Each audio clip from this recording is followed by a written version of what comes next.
Everyone, my name is Arshdeep Kaur from class BCom Financial Services semester 5. Today I am going to give my seminar on the topic GST.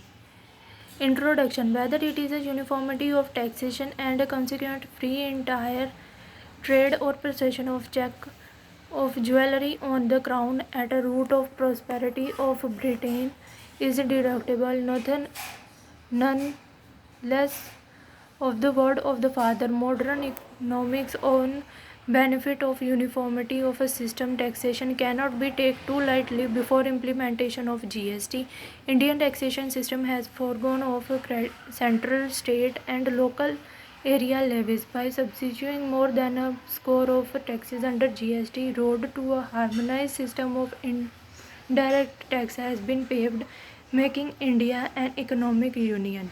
Meaning, GST is a goods and services tax sold domestically for the consumption. GST tax जो है वो final price में include होता है, जो कि consumer जो है वो सेल के टाइम पे करता है और जो सेलर है वो उसे गवर्नमेंट के पास डिपॉजिट करवा देता है। ये पार्लियामेंट ने 29 मार्च 2017 को पास किया था और इफेक्ट में 1 जुलाई 2017 में आ गया था। जीएसटी काउंसिल इज़ अ की डिसीजन मेकिंग बॉडी होती है जो कि जीएसटी के रिगार्डिंग इम्पोर्टेंट डिसीजंस लेती है। इसका प्राइम रिस्पॉन्सिबिलिटी यही होता है कि ये जीएसटी के सारे रूल्स एंड रेगुलेशंस को टाइम पे टाइम चेक करता रहे और सारे रेट्स फॉर्म्स जो ड्यू डेट्स हैं उसके बारे में सब data time to time check करता रहे।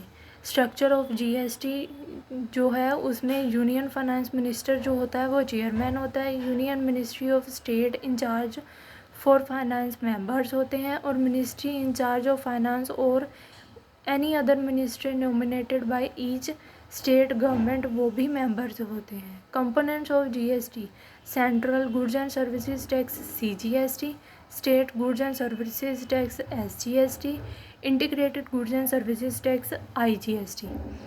Items kept outside purview of GST: alcohol, liquor for human consumption, petroleum products, electricity has also been kept outside the purview of GST. Levy and collection of tax. Levy of tax का मतलब है वो time जब वो tax को assessment हुआ है पर उसे कलेक्ट नहीं किया गया उस ईयर में।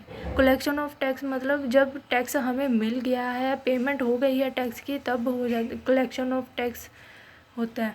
Provisions regarding levy and collection of GST: charging section of levy of CGST, SGST, IGST, UTGST, levy of GST on petroleum products at later stage, levy of GST on reverse charge, levy of GST on specified service provided through e-commerce operators.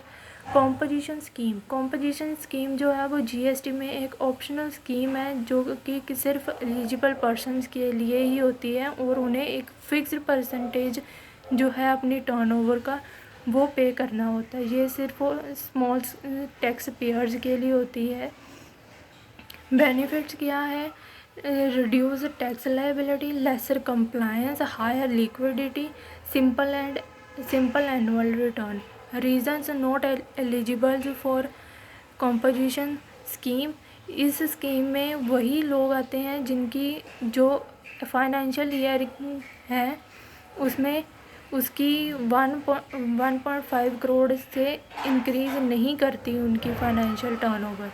Supplier of services, supplier of non taxable goods, supplier of interstate outward supplies of goods, supplier supplying goods through e commerce operator, manufacturing of notified goods वो हो गए ice cream, पान मसाला, तंबाकू और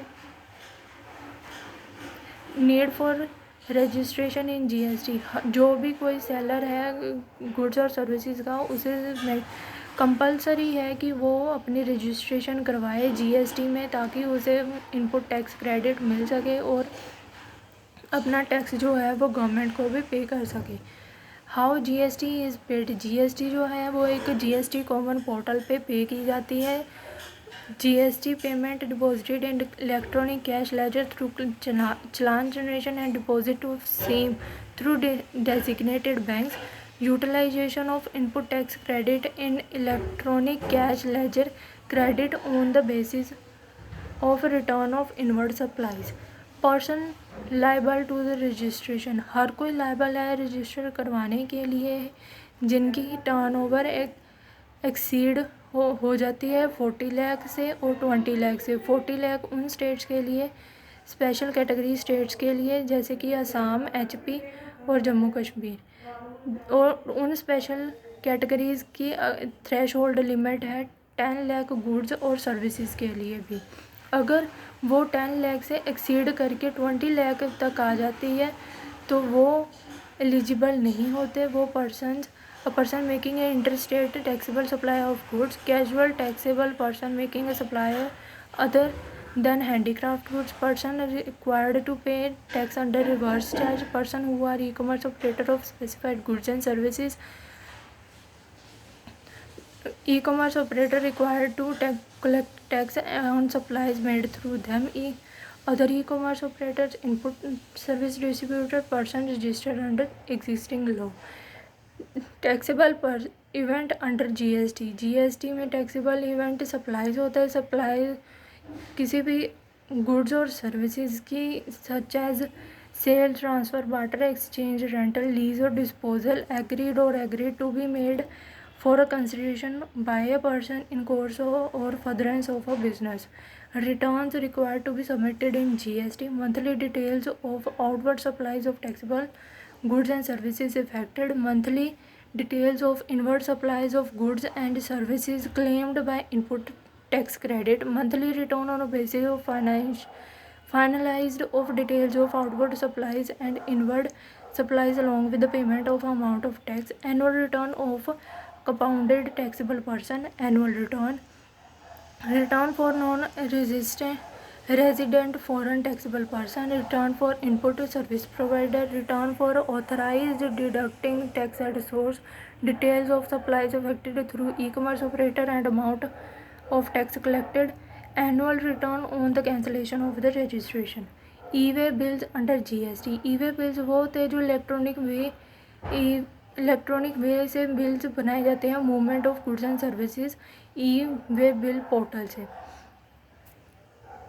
GST registered person can not transport goods in a vehicle whose value exceeds 50 lakh without e way bill generated. Who should generate an e way bill? Registered person जिसकी की goods और services की ट्रांसपोर्ट मूवमेंट जो है वो 50,000 से ज़्यादा है। अनरजिस्टर्ड पर्सन वो जिसने रजिस्टर नहीं करवाया है खुद को। ट्रांसपोर्टर वो जो उस गुड्स को की मूवमेंट करवा रहा है। Cases when e-way bill is not required, the mode of transportation is non-motor vehicle, goods transported from custom port, airport, cargo, land custom station to inland container and or container freight station for the clearance of customs, goods transported under a custom supervision or under custom seal, goods transported under custom bond from IDC to custom port or from one custom station to another, transit cargoes transported to or from Nepal or Bhutan, movement of goods caused by deficit formation under Ministry of Defense as a consignor or consignee, empty cargo container are being transported, consignor importing goods to or from between the place of business or a front bridge or weighment at the distance of 20 km accomplished by delivery challan, goods being transported by a rail where the consignor of goods is the central government, state or the local authority, goods specified as exempt from e-way bill required in the respective state union GST rules. Conclusion, जो government ने है ये GST इसलिए rule निकाला था ताकि जो process है टैक्सेशन का वो स्मूथ चले और GST के आने से टैक्सेस में कास्केडिंग इफ़ेक्ट जो था वो ख़त्म हो गया हो, और जो बिज़नेस एंटरप्रेन्योर्स थे उन्हें भी सिर्फ एक ही टैक्स पे करना पड़ता है, वो है जीएसटी। अब उन्हें कोई टैक्स ऑन टैक्सेस नहीं करने पड़ते, कोई कास्केडिंग इफ़ेक्ट नहीं होता। Thank you.